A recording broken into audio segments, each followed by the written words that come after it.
दुनिया उजाड़ दिया सबकी सर। अब इससे बुरा कुछ नहीं हो सकता।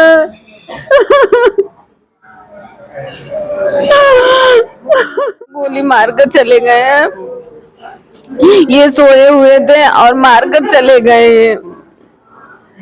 घर में घुस करके गोली मारी? घर में घुस करके, वो सोए हुए थे, नियत थे इंसान पे, हाँ गोली मारकर चले गए वो। नमस्कार, इस समय हम जनपद आजमगढ़ में मौजूद हैं और ये अहरौला थाना क्षेत्र है और आपसे बताते हैं कि ये ग्राम सभा आलमपुर है। यहाँ पे भीड़ आपको दिखाई दे रही होगी। यहाँ सामने एक शव है। ये परिवार आए दिन की तरह जो है खा पी करके सोता है, जब उठता है सुबह तो इनके घर में मातम सा छा जाता है। और ये देखते हैं तो इनके जो परिजन है, यानी जिनकी इस समय पार्थिव शरीर रखी गई है, इनके सर से गोली होते हुए दीवार को टच करती है। उस समय उन लोगों ने प्रशासन का सहारा लिया। आज तीसरा दिन है घटना का और शायद दूसरा दिन है। और यहाँ पे जब परिजन से कुछ लोगों से अभी हमने बात किया और पूछने का प्रयास किया तो लोगों का कहना है कि प्रशासन की उचित कार्रवाई नहीं हो रही है। जो मुख्य आरोपी है शुभम, वो अब तक पकड़ा नहीं गया है। हालांकि हमने नामजद तहरीर भी दिया है, लेकिन इस पे प्रशासन एक्टिव कहीं नजर नहीं आ रही है। चलिए परिवार के अन्य लोगों से बात करते हैं जो यहाँ पे मौजूद हैं, उनसे पूरे मामले को जानने का प्रयास करेंगे। क्या नाम है बहन आपका? कुसुम चौहान। हम श्री राम चौहान की पुत्री हैं। जी सर। आखिर इतना बड़ा हादसा जो हुआ है, इसमें परिवार के आपके और सदस्य से बात किए हैं। लोगों का कहना है कि जो मुख्य आरोपी था, जो है जो मारने वाला था, वो भागा हुआ है, वो पकड़ा ही नहीं गया। तो इस पे क्या कहना है कि आखिर वो क्यों भागा? क्या उससे पहले भी दुश्मनी थी किसी प्रकार की? नहीं, गांव में छोटी मोटी झगड़े तो होते हैं, ऐसा नहीं है कि बहुत बड़ा झगड़ा था। जो छूट आदमी छोटा मोटा झगड़ा है तो हो जाता है कि आदमी उसकी करता है ना, उसकी सुनवाई होती है, पेशी होती है, तो उसमें जो भी रहता है वो होता है। लेकिन इसकी वजह से किसी की जान लेना कहाँ तक हद है, आप बताइए? हद है किसी की जान लेना। अच्छा, छोटे मोटे विवाद को लेकर के ऐसा भी बताया जा रहा है कि आपके जो पिता थे पहले प्रधान हुआ करते थे, इस समय वर्तमान प्रधान जो है, क्या उनसे कभी कोई झगड़ा था या फिर ऐसा कुछ, मतलब प्रधानी चुनाव को लेकर के कोई रंजिश थी? नहीं, ये तो कभी नहीं अपनी तरफ से झगड़ा किए हैं। ये तो कभी झगड़ा भी होता था तो भी सामने से कि आप अपना देख लो, हम अपना देख ले, हमें झगड़ा नहीं करना है। क्योंकि हमारी पूरी फैमिली बाहर रहती है, हम लोग बिजनेसमैन हैं। हमारे घर में बहुत गिने चुने मेरी मम्मी पापा रहते हैं, मेरे भैया भाभी एक ही रहते हैं। इतना बड़ा घर है, सब कुछ प्रोग्राम रहेगा तो आएंगे, बाकी सब लोग चले जाते हैं। उनका यही कहना था कि अगर हम झगड़ा होगी गांव में तो हमारी पूरी फैमिली परेशान होगी, हम लोग बहुत पीछे चले जाएंगे, हमें विकास करना है। इसके लिए वो सामने से हाथ जोड़ लेते थे। उनकी घर की औरतें बोलती थी कि चूड़ी पहन लो, मतलब तुम मार नहीं कर सकते, तुम चूड़ी पहन लो। आप बताओ, अगर सामने वाला मार नहीं रहा है तो वो क्या कुछ भी हो गया? उनको मतलब मार पीट से कुछ नहीं, वो राजा के जैसे जीने वाले थे, कहीं भी जाते थे उनको कोई डर नहीं लगता था। लेकिन अब तो सबको क्या, घर क्या, पूरे गांव वालों को दहशत हो गई है कि हमारे घर में भी कुछ हो सकता है। इस परिवार को अनाथ करने वाले अनाथ कर दिए। अनाथ कर दिए। अब क्या मांग है सरकार से? अब मैं सरकार से वही है कि हमें न्याय चाहिए और योगी जी की शासन है तो हमें योगी जी से मदद चाहिए कि हमें न्याय दिलवाएं और हमें बस न्याय दिलवाएं सर। प्रशासन के लोग कुछ एक्टिव नजर आ रहे हैं? नहीं, बस उनका यही है कि वो अपना लिखा कर रहे हैं, लिख रहे हैं, और अभी तक ना ही एक भी अरेस्टिंग नहीं हुआ है। हाँ, एक भी अरेस्टिंग नहीं हुआ है। आ रहे हैं यहाँ पे टाइम पास कर रहे हैं और जा रहे हैं। आप सोचिए 24 घंटे से आपका 30-35 घंटे हो गया है, लेकिन कुछ भी अभी तक कुछ हुआ ही नहीं है। अब बताओ, और सामने से बोलते हैं कि आप पेशेंस रखो, हम काम कर रहे हैं। क्या काम कर रहे हो आप? ये मतलब परसों रात को घटना को अंजाम दिया गया है। परसों रात तो सुबह हुई होगी। सुबह होने के बाद कैसे पता चला कि पिताजी इस अवस्था में हैं और आप थे दादी? हम तीन बजे हम आई नहीं है, 3 बजे आप आई? 3 बजे आई नहीं, भोर में? अब भोर में 3 बजे आई नहीं है, तो 3 बजे उठ जाना है। तो हम कहा था कि आज कहे सुता लगू है ना उठने, कहा था कहे आज सुता लगुआ। वो लड़के उधर ही है खटिया उन करे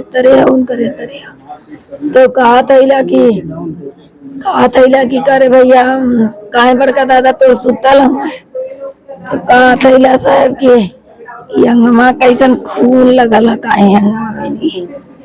तो देखा था तब काने के देखी तो यार बलक से मार गोली मन से ये जना था भैया वो बलक से गोली बलक गई लिया। तब चिल्लाई नहीं का बोला तब मन गोल बटोर गई नहीं।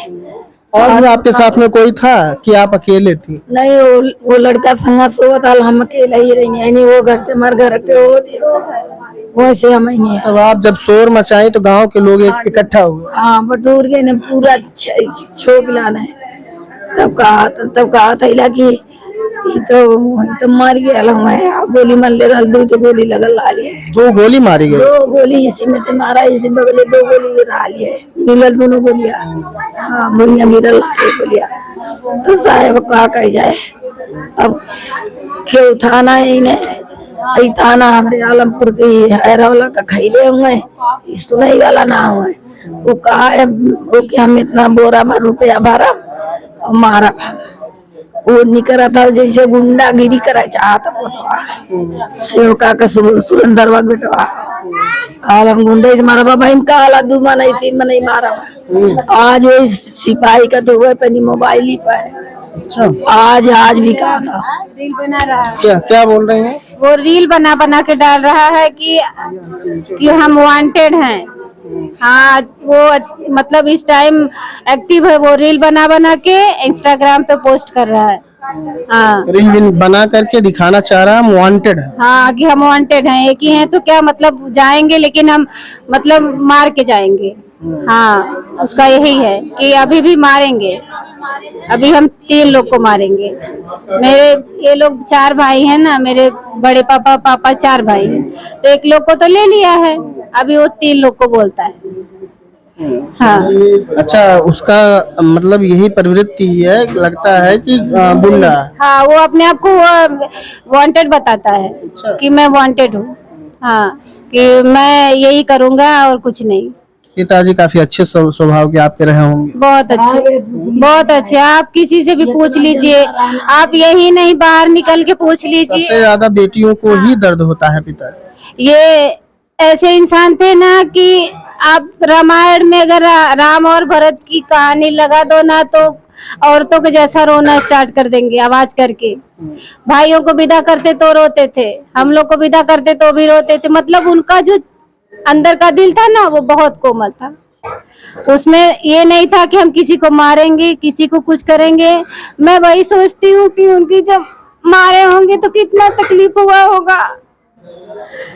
वो तकलीफ में ना तो किसी से मिल पाए ना किसी से बोल पाए। सर वो उनको दबा के मारा कि कैसे मारा हम लोग, वो तो सोच सोच के बहुत तकलीफ होता है।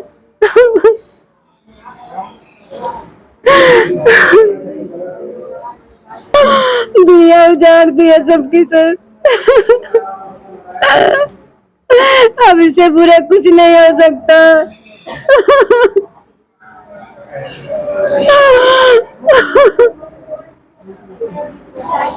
जब किसी का परिवार उजड़ता है महोदय तो कितना दर्द होता है आप समझ सकते हैं। और आज ये उत्तर प्रदेश है, राम राज्य कहा जाता है, ये जंगल राज कैसे हो जाता है खुद मैं नहीं समझ पाता हूँ। आए दिन मैं क्राइम की ऐसी खबरें आपको दिखाता रहता हूँ, लेकिन अगर इस परिवार का जो आरोप है कि प्रशासन ढिलवाही कर रही है तो हमें उम्मीद है कि उत्तर प्रदेश के जो माननीय मुख्यमंत्री योगी जी हैं इस मामले में भी जरूर एक्शन लेंगे। हालांकि यहाँ पे देखिए एक बेटी एक बहन और भी रोती हुई नजर आ रही है। इस परिवार की पीड़ा देखिए, देख सकते हैं कि कितना दर्द है इस परिवार में। जाहिर सी बात है जब कोई परिवार का सदस्य दुनिया से जाता है तो उस परिवार को अनाथ करके जाता है। लेकिन यहाँ पे अपने मौत से कोई नहीं मरा है महोदय, यहाँ पे गोली मार के हत्या की गई है। मेरी क्या नाम है? मेरा नाम सवर्णा है, ये मेरे चाचा जी है, इनकी हत्या हो गई है, गोली मारकर चले गए हैं। ये सोए हुए थे और मारकर चले गए। घर में घुस करके गोली मारी? घर में घुस करके वो सोए हुए थे, नियत थे इंसान पे, हाँ गोली मार कर चले गए। वो जागते तो फिर भी सब्र होता कि चलो सामने से वो कोई मार के चले गए। नियत थे इंसान पे, सोए हुए इंसान पे। सोने का भाई अधिकार तो सबको है। वो अपने घर में सो रहे थे, कहीं बाहर भी नहीं सो रहे थे, वो अपने घर में सो रहे थे। लेकिन बताया जा रहा है कि परिवार से किसी से दुश्मनी भी नहीं थी। नहीं, वो दुश्मनी करते ही नहीं थे, वो कभी कुछ। परिवार काफी सीधा है बताया जा रहा है। हम लोग, हमारा पूरा परिवार 4 भाई, राम लक्ष्मण भरत शत्रुघ्न वाली ही सीन है पूरी। हमारे साल भर में गणेश जी की पूजा होती है, सारा परिवार मिलकर पूजा भक्ति करता है, सब फिर बिजनेस करते हैं। कभी कभी किसी से पूछ लो आप, पूरे गांव में किसी से न लड़ाई हुई न झगड़ा हुआ, उल्टा हम लोग झगड़े को शांत करते हैं। उन्हें चाचा तो मेरे ऐसे थे कि कोई गाली भी देना हाथ जोड़कर चले जाने वाले थे, क्योंकि उनका नाम श्री राम था और उनके पूरे स्वभाव में श्री राम जी की झलक है, पूरे स्वभाव में श्री राम जी की झलक थी। इसलिए वो कभी भी इस अपने अपने कैरेक्टर को हमेशा पालन करते थे। रामायण हमेशा पढ़ते थे, लोगों को सिखाते थे, हमें भी सिखाते थे। राम राज्य तो लोग लाना चाहते हैं, यहाँ पे श्री राम की ही हत्या हो जाती है। हालांकि परिवार और कुछ लोग यहाँ पे बता रहे हैं कि जो ये परिवार है रामायण के 4 भाइयों की तरह निवास करते थे। हालांकि यहाँ पे देख रहे हैं कि घर वाले इस स्थिति में इस समय डरे सहमे हुए हैं। यहाँ पे इन लोगों का कहना है कि जो आरोपी है वो कहता हुआ नजर भी आ रहा है कि अभी एक को मारे हैं, अभी 2 या 3 मारना बाकी है।